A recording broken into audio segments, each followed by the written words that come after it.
Alright, so I'm working on the 8-inch suppressor, and I figured I'd show you guys how I'm making the baffles, and I figured a good time to do it would be right now. These are just regular freeze plugs that I ordered off of Amazon for a car engine. And what I did is I drilled a hole here, a 5/32 hole in the center of all these on my lathe. And then I chucked this little carriage head bolt in my lathe, drilled a 5/32 hole in it, and then put a 5/32 little dowel pin in there, just pressed in.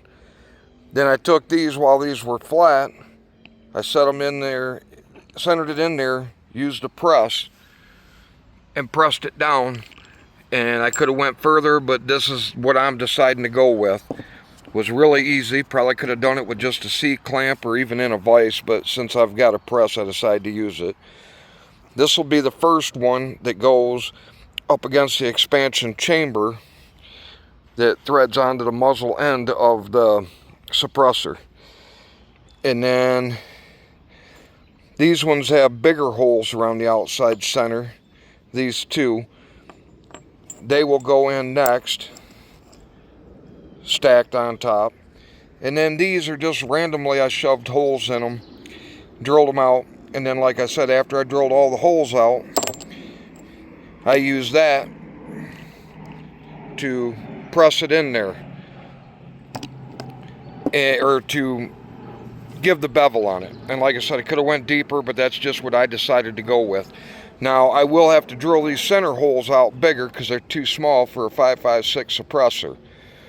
But the last time I didn't, I had a lot of questions people asked, and I didn't think about, showing how I did. I can't show how I did it.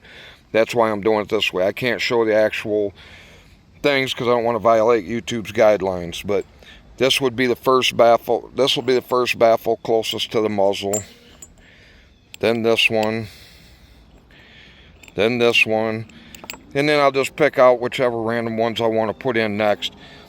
This is the design that I used, but I bought the preformed solvent trap cups on the first two I did. And this one, I actually wanted to make everything myself, and so like I said, I used this design with the holes around the edge on the first 5.56 suppressor I built, and the second one, although I haven't had time to go out and shoot the second one and video it yet. So I will do this 8-inch and the 6-inch that I finished up already, and we will compare them to the 10-inch.